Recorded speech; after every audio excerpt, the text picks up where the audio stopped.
नमस्कार, आप देख रहे हैं पीस ऑफ वॉइस न्यूज और मैं हूं आपके साथ सीमा नामदेव। बढ़ते हैं आज की खास खबरों की ओर।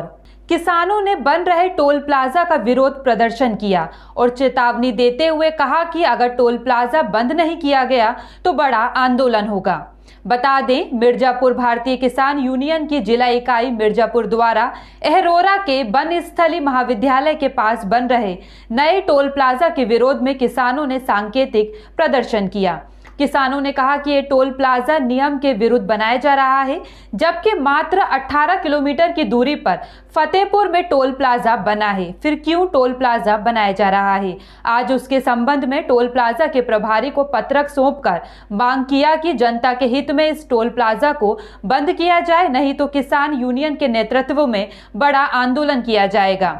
इस अवसर पर प्रदेश सचिव सिद्धनाथ सिंह, जिला अध्यक्ष कंचन सिंह फौजी, तहसील अध्यक्ष धर्मेंद्र सिंह के अलावा अन्य किसान यूनियन के पदाधिकारी मौजूद रहे। भारतीय किसान यूनियन हम लोग आज यहाँ अहरोरा बनस्थली के पास जो नया टोल प्लाजा लगाया जा रहा है, इसके विरोध में जो कि किसान हित जनहित में नहीं है, हम लोग इसके ज्ञापन देने आए हैं कि यह टोल नाका सही नहीं है। इसके पहले यहाँ से मात्र 15-16 किलोमीटर की दूरी पर फतेहपुर में, जहाँ से रोड शुरू होती है, मात्र 3-4 किलोमीटर पर एक टोल प्लाजा लगाया गया है। तो फिर यहाँ लगाने का कोई औचित्य ही नहीं है।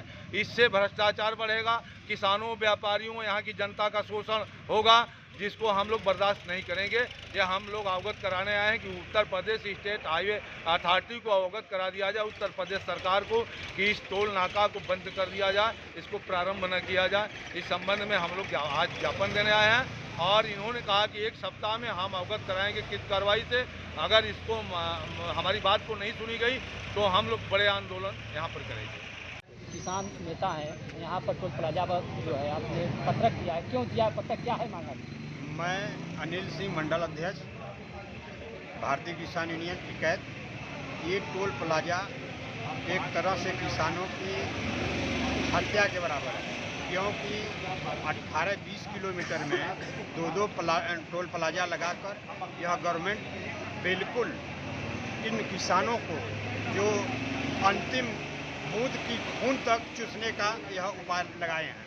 इसको तुरंत यहाँ से हटाना चाहिए। इसके लिए चाहे जितना भी बड़ा आंदोलन करना पड़ेगा, हम लोग करेंगे। पत्र किसको आप दिए? यहाँ के जो मैनेजर हैं अमरीश जी, उनको दिया गया है, वहीं यहाँ के कार्यभार देखते हैं और उनके द्वारा कहा गया है आश्वासन कि 1 हफ्ते में हम इसका निराकरण करके आप लोगों को बताएंगे। जयपुर अंतर्राष्ट्रीय हवाई अड्डे पर सोने की तस्करी रुकने का नाम नहीं ले रही है। इस साल अब तक 4 बार तस्करी का सोना पकड़ा जा चुका है और पिछले साल 23 बार सोने की तस्करी पकड़ी गई। 9 जनवरी को पकड़े गए मामले में खुलासा हुआ है कि दुबई से एयर इंडिया की उड़ान से आया यात्री तलाशी के दौरान 2 सोने के बटन मुंह में छुपा कर लाया था। कस्टम आयुक्त राहुल नागरे के निर्देशन पर सहायक कस्टम आयुक्त भारत भूषण के नेतृत्व में टीम ने चेकिंग के दौरान उसे पकड़ लिया। कस्टम ने तस्कर से 5.79 लाख रुपए के मूल्य का 117 ग्राम सोना बरामद किया है। सीमा शुल्क अधिनियम 1962 के तहत सोने के बटन को जब्त कर लिया गया है। पूर्व विधायक जितेंद्र प्रसाद एड को सपा टिकट मिलने पर हुआ भव्य स्वागत के दौरान कोविड गाइडलाइन की जमकर उड़ी धज्जियां। सपा कार्यकर्ता ने नजरअंदाज कर दिए चुनाव आचार संहिता का पालन। सुरक्षित सीट चकिया विधानसभा में पहले आगमन पर बैंड बाजा, फूल मालाओं से किया गया स्वागत। सपा कार्यकर्ताओं ने एक दूसरे को मिठाई खिलाकर दी अग्रिम जीत की बधाई। सैकड़ों कार्यकर्ता का उमड़ा हुजूम। मध्य प्रदेश शिक्षा मंडल द्वारा बोर्ड परीक्षा का टाइम टेबल जारी कर दिया गया है। प्रायोगिक परीक्षा फरवरी माह में आयोजित करने के साथ ही मार्च माह में वार्षिक परीक्षा आयोजित की जा रही है, जिसे लेकर छात्रों और शिक्षकों से बात करने पर छात्र छात्राओं ने बताया कि परीक्षा को लेकर स्कूल में जो पढ़ाई हुई है उसके साथ ही कुछ महत्वपूर्ण प्रश्नों की जानकारी शिक्षकों द्वारा छात्रों को दी गई है। वहीं शिक्षकों ने परीक्षा को लेकर कम समय में कैसे तैयारी की जाए, इसके लिए विषय वस्तु और महत्वपूर्ण प्रश्नों की जानकारी छात्रों को दी है। बस्ती जिले में छठवें चरण के लिए नामांकन की प्रक्रिया चल रही है। आज कई दिग्गजों ने अपना नामांकन पत्र दाखिल किया। कप्तानगंज से बीजेपी प्रत्याशी सीपी शुक्ला, कप्तानगंज से सपा प्रत्याशी अतुल चौधरी, हरैया से कांग्रेस प्रत्याशी लबोनी सिंह ने अपना नामांकन दाखिल किया। सभी प्रत्याशियों ने अपने अपने जीत का दावा किया, अपने अपने क्षेत्रों के विकास की बात कही।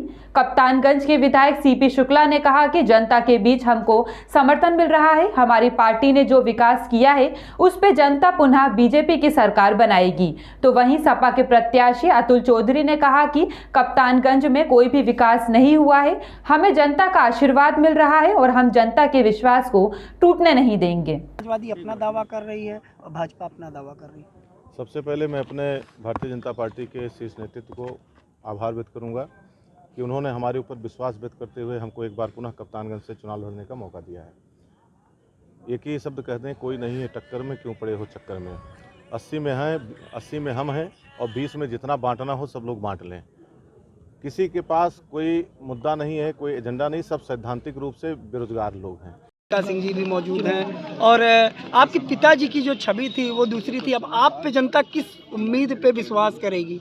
जैसे हमारे राष्ट्रीय अध्यक्ष नौजवान हैं, हम भी नौजवान हैं, नौजवानों के बीच में चलने का काम कर रहे हैं, अपने नेताओं के काम को बनाने, लोगों के बीच में पहुंचाने का काम कर रहे हैं और जो तमाम जो विकास के कार्य पीछे रह गए थे, अधूरे रह गए थे, उसको आगे बढ़ चढ़ के उसमें पूरी ताकत लगा के सदन के माध्यम से, अपने नेता के माध्यम से, और जो हमारे नेता हैं जो पीछे हमेशा हम लोगों को ताकत आशीर्वाद देते हैं, उन लोगों की भी मार्गदर्शन में हम लोग निश्चित रूप से और बेहतर काम करके दिखाएंगे। कलयुग में आपको करोड़पति सुदामा नाम दिया गया है। आप करोड़पति होने के बावजूद सुदामा का वेश रखे। जिस विद्यालय में हमारे जिले के सांसद का और जिला अधिकारी का बच्चा पढ़ता हो, उस स्कूल में पढ़ने वाला कोई बच्चा गरीब हो सकता है क्या? सुदामा जी द्वारकाधीश के विद्यालय में पढ़ते थे, वो तो गरीब थे नहीं। सिद्धांत की वजह से, सैद्धांतिक व्यक्ति, तब भी परेशान था, आज भी परेशान। उन्हेल शहर की सब्जी मंडी में बुधवार की सुबह दो सांड आपस में भिड़ गए। इससे करीब 15 मिनट तक सब्जी मंडी में भय का माहौल बना रहा और लोगों में अफरा तफरी मची रही। सांडों की लड़ाई से सब्जी मंडी में कई दोपहिया वाहन क्षतिग्रस्त हो गए। आए दिन आवारा जानवरों की बढ़ती संख्या और सांडों के आतंक के चलते लोगों को बाजारों में निकलना दुर्भर हो गया। आलम यह है कि किसी बुलडोजर की तरह बाजारों में घूमते आवारा सांड चलती फिरती तोप से कम नहीं है। आए दिन बाजारों में सांडों की लड़ाई और इनके द्वारा लोगों को मारने की घटनाएं अक्सर सामने आती रहती हैं, जिस कारण से लोगों के मनों में प्रशासन और सरकार के प्रति कड़ा रोष भी व्याप्त है कि इन पर नकेल कसने के लिए प्रशासन द्वारा कोई ठोस योजना बनाकर लागू नहीं की जा रही है। फिलहाल के लिए इतना ही। खबरों का सिलसिला लगातार जारी है। बने रहिए पीस ऑफ वॉइस न्यूज के साथ। नमस्कार।